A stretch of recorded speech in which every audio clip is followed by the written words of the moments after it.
My uncle's hand went still the moment he saw me walk through that door.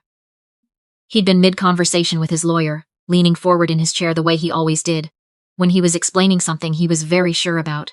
One hand gesturing, voice low and measured, the practiced ease of a man who'd spent 30 years talking his way into contracts. Then the door opened, and the hand dropped. The Crown attorney didn't look up from his binder. The Crown calls CRA Special Investigator Rowan Callister. My uncle, Victor Thibault, general contractor, Rotary Club treasurer.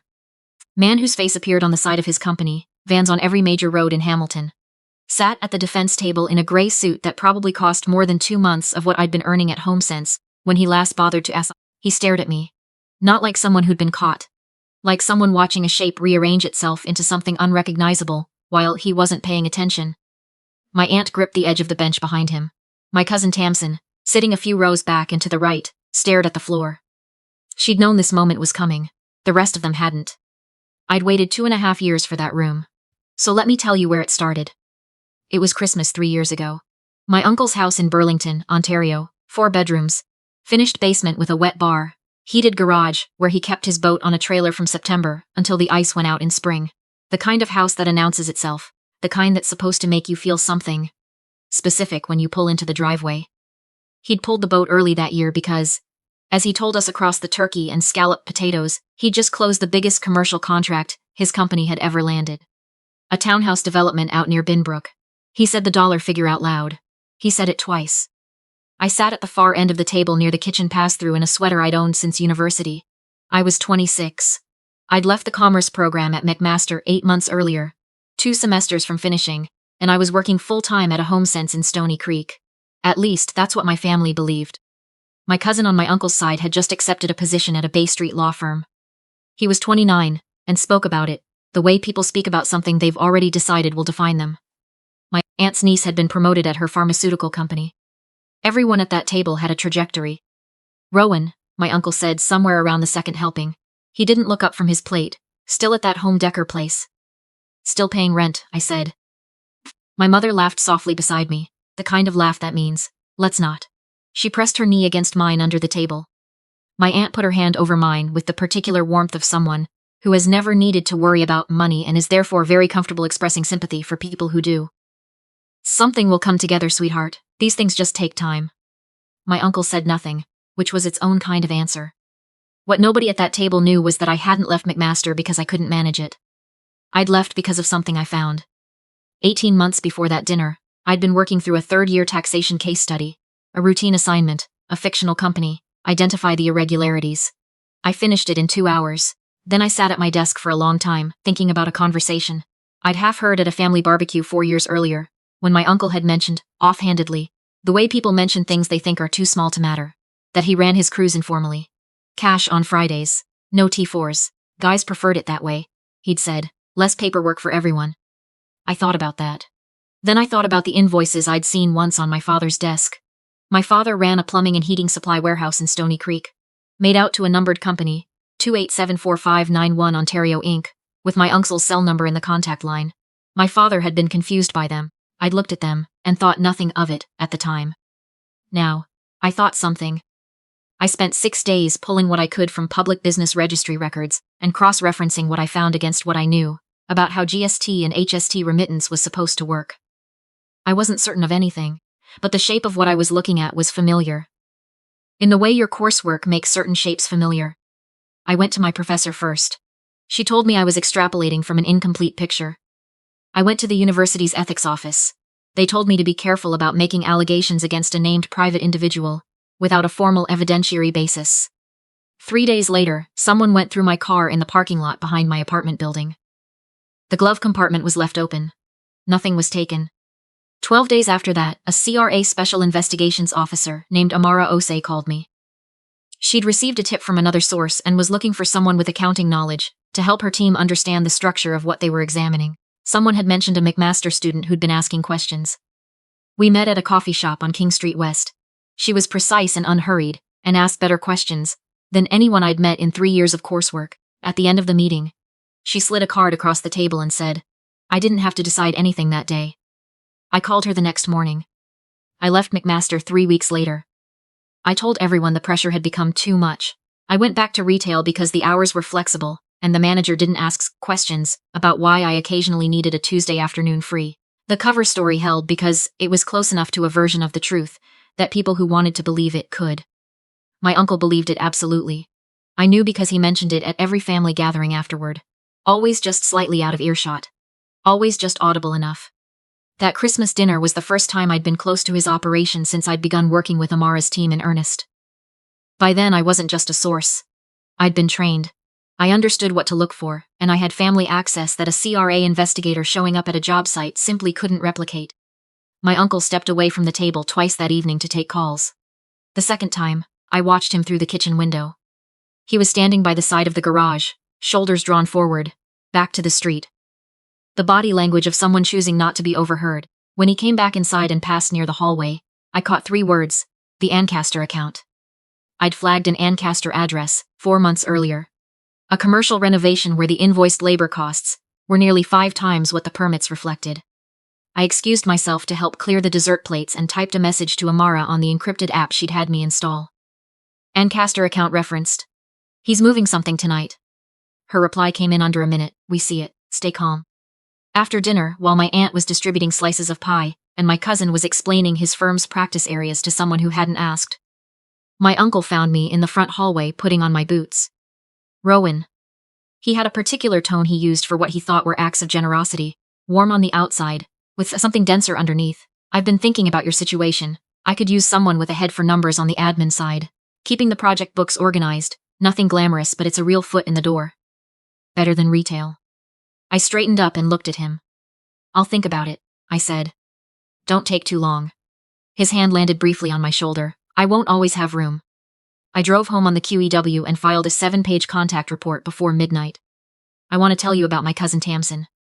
She was my uncle's younger daughter, 23 at the time, quieter than anyone else in that house, with a way of paying attention to a room that I recognized because I'd spent years learning to do the same thing. We'd been polite to each other at family events, not close. There was a kind of careful distance between us that I'd always chalked up to personality until I understood, later, that she'd been doing the same math I had. She texted me on a Thursday in February, 6 weeks after Christmas. Can we meet? Somewhere in the East End. Not near their neighborhood. We met at a Tim Hortons on Barton Street at 8 in the morning on a Tuesday. She was already there when I arrived, both hands wrapped around a medium double-double. She wasn't drinking. She looked like someone who had been awake thinking for a very long time. I need to ask you something first, she said before I'd taken off my coat. And I need you to be honest with me about it. Okay. Are you investigating my dad? The morning rush was loud around us. I sat down across from her and thought carefully about what I could honestly say and what I wasn't able to. What makes you ask that? I said. Because I found something in his home office. She stared at the table, 14 months ago, and I've been sitting on it ever since because I don't know what to do with it and I don't know who to trust. And you're the only person I ever thought. She stopped. Started again. You were always the sharpest person in that family. Everyone else wrote you off when you left school, but I didn't. I noticed that my dad never let you get too close. He was dismissive to your face, but he kept a distance from you that he didn't keep from anyone else. Like he was being careful, without wanting to look like he was being careful. I looked at her for a moment. Show me what you found, I said. She pulled out her phone. Over the next hour, I understood why she hadn't been sleeping. She'd found a second set of records while looking for something her mother had asked her to locate. A filing cabinet in her father's office, unlocked, that she'd assumed contained old household documents. What she'd found instead were printed spreadsheets cross-referencing project addresses, with cash disbursements, and a thick folder of invoices from the numbered company I already knew, by heart. She'd photographed 63 pages on her phone over 2 visits. She didn't fully understand what she was looking at, but she understood that 2 sets of books meant something, and she'd been right. He's been pressuring my boyfriend to invest in the business, she said quietly. He's been at it for months. Says it's a great opportunity, says the timing is perfect. My boyfriend has $80,000 saved. It took him 6 years. She looked up. I can't tell him why he can't do this without explaining things I haven't told anyone. I can help, I said. But Tamsin, I need you to understand what this means. What you give me doesn't stay between us. It becomes part of something formal, something with a process. She was quiet for a while. I've known for a long time that I was going to do something, she said eventually. I just needed someone safe enough to hand it to. She looked at me across the small table. I always thought it was strange that you left McMaster. It never added up. You were the one who was supposed to go somewhere. People see what they expect to see, I said. That's not always a disadvantage. She nodded slowly. I could see her filing that thought away somewhere. I'll compress the years that took the longest, because patience doesn't make for easy telling. My uncle had been running his operation for 9 years. He employed 8 to 12 workers at any given time, all paid in cash on Fridays, no T4s issued, no WSIB coverage filed, no EI contributions remitted. One of those men, a roofer who'd worked 4 seasons for my uncle, came to Amara's team voluntarily after the investigation widened. He'd broken his wrist on a Dundas Street project and been handed $800 in cash and strongly advised against making a formal report. He'd kept quiet for 2 years because he needed the work. He told Amara's team about 4 others in similar situations. My uncle charged HST on every job and remitted roughly 40% of it to CRA. The remainder moved through the numbered company and into a personal account registered in a numbered holding corporation that my aunt knew nothing about. During the COVID years, he applied for and received $340,000 in Canada emergency wage subsidy payments, claiming his crews had been stood down. They hadn't been. He'd simply shifted them to private residential jobs, where clients weren't asking questions about paperwork. And then, there were the clients. A particular subset of them. Older homeowners, often widowed, often in established Hamiltons and Mississauga neighborhoods, were quoted one number and invoiced for another. Work was completed in ways that passed immediate inspection and failed within 2 years. He knew which inspectors would sign off without looking too closely. A woman named Daphne Kowalski, 74, had hired my uncle's company to address water damage and replace the roof on her Mississauga bungalow. She was quoted $19,000. She was invoiced $46,500 across installments on paperwork. She told the court she hadn't fully understood when she signed it. The roof continued to leak the following spring. When she called the number on her contract, it had been disconnected. She'd found a second number through an old Google review and left a voicemail. No one returned it. She came to Amara's office on her own, carrying a folder of every document she'd been given, and a photograph she'd taken of her living room ceiling in February. Water staining across the plaster in a wide arc, a plastic bin beneath it catching the drip. When I read her file, I drove home afterward and sat in my parking lot for a long time before I could go inside. When I found out about my father, I sat in the parking lot outside Amara's office, on Main Street East, even longer. My father's business had been used for 2 years as a pass-through for false supply invoices. Legitimate-looking purchase orders for materials that were never delivered, dollar amounts that aligned neatly with cost entries in the numbered company's ledgers. My father had processed them as standard orders from a business contact he'd known for 2 decades. He had no reason to examine them more carefully. The contact was his brother-in-law. Amara put her hands flat on the desk when I told her. She looked at me steadily. "We'll run the full audit," she said. "If it's what you're describing, he comes out clean. But it will take time, and it will be difficult for him." "I know," I said. "Are you all right to continue?" I thought about that honestly. "Yes," I said. The coordinated audit and arrests took place on a Thursday in October, 14 people across 2 cities. My uncle was taken at a job site on Upper James, still in his work boots, clipboard in hand. I was in a conference room at the regional CRA office when the notification came through on my secure device. I finished reading the paragraph in front of me. Then I went and got a coffee from the machine in the hallway, and stood at the window for a few minutes, watching the parking lot below. The Superior Court proceedings began the following March. My uncle's defense lawyer was methodical and experienced and fundamentally uninterested in the documents. What interested him was me. He established early that I was the niece of the accused. He used the phrase personal vendetta 9 times in his opening cross-examination. He suggested that I was a bitter, failed student who had fabricated a case out of family resentment, that I'd been unable to complete a degree that my cousins had sailed through, and had channeled that failure into an investigation, designed to pull down the uncle, who'd made something of himself while I'd gone to work, folding duvet covers at a big box home goods store. He wasn't wrong about how I'd looked from the outside. He couldn't have known that looking exactly like that was the only reason any of it had worked.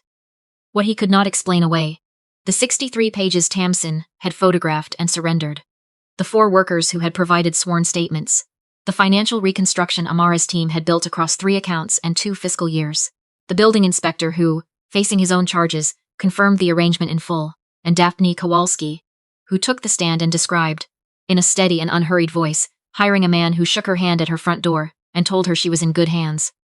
My uncle was convicted on 19 counts: tax evasion, HST fraud, fraudulent misrepresentation, CW's fraud, 3 counts of fraud over $5,000 relating to specific clients. My aunt received immunity in exchange for full cooperation. The Crown was satisfied she had not known. She had signed documents in front of her by a man she had been married to for 28 years and trusted, accordingly.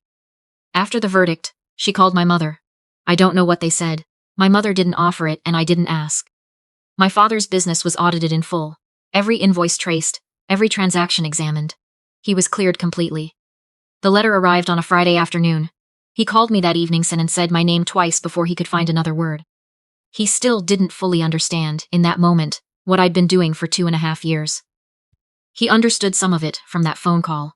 He understood the rest in pieces over the following weeks, sitting at his kitchen table, while I tried to explain it in a way that didn't feel like a confession. You should have told us, he said. I couldn't, I said. He looked at his hands for a while. No, he said, I don't suppose you could have. Daphne Kowalski came to the courthouse on sentencing day. She was already seated in the gallery when I arrived. 4th row, navy coat, good posture. She didn't speak to me, and I don't think she knew who I was. She watched the proceedings with the focused attention of someone who had waited a long time for a room to take her seriously and wasn't going to waste a moment of it. When the judge read the sentence, 14 months plus restitution orders to each defrauded client, plus a federal penalty of $270,000, Daphne Kowalski closed her eyes. Just for a moment. Then she opened them and reached into her handbag and took out a tissue, folded it neatly along an existing crease, and put it back. I thought about that moment for weeks. I still think about it. In the hallway afterward, I found my cousin Tamsin standing at a window at the far end of the corridor, coat already buttoned, looking at nothing in particular. She'd testified 2 weeks earlier and had done it with steadiness that had surprised everyone in that room except me, but now she looked like someone who had finished running a very long distance and wasn't sure how she'd arrived at the end. I went and stood beside her. Neither of us spoke for a while. Do you think we did the right thing? She asked. I thought about what a clean answer to that question would require, and whether it was honest. We did the necessary thing, I said. I think most of the time those turn out to be the same. She nodded. She didn't look at me. He's still my dad, she said. I know. That doesn't just go away. No, I said, it doesn't. She pulled her coat tighter and eventually said goodbye and walked toward the elevator. I watched the light above the doors count down and thought, for a moment, about nothing specific. People ask me sometimes whether I regret how it ended, whether what it cost to bring down a family member was worth what it recovered. I don't have a clean answer. I'm not sure there is one. What I know, 9 workers spent years with no WSIB coverage, no recourse, no record that they'd ever worked at all. One of them got hurt. He took the cash and stayed quiet because he needed the work to continue. I know that CRA recovered approximately $1.1 million in unpaid taxes, penalties, and fraudulently claimed subsidies. I know that Daphne Kowalski and 4 other clients received restitution orders, and that a restitution order is not the same as getting back what you trusted someone with. But it is something. It is the room finally taking you seriously. I'm a full-time CRA special investigator now. Amara is still my supervisor. She is still the most precise thinker I have ever worked alongside. I don't talk about this case very often. This is the most I've said about it at once. What I want to leave you with, if you take anything, isn't that I was particularly brave, or that I had some quality the rest of my family lacked. I was a 24-year-old accounting student who noticed something and couldn't unknow it. Everything, after that, was just the consequence of that one fact. The people who called me a failure weren't wrong about what they saw. From the outside, I looked exactly like someone who had given up. That's precisely the point. That's what made it possible. Here is what I have learned, working this job, watching the way rooms arrange themselves around the people they've already decided don't matter. The most useful person in any room is almost always the one no one is watching. They never see you coming. And by the time they realize they should have, you've already been there long enough to know everything that matters.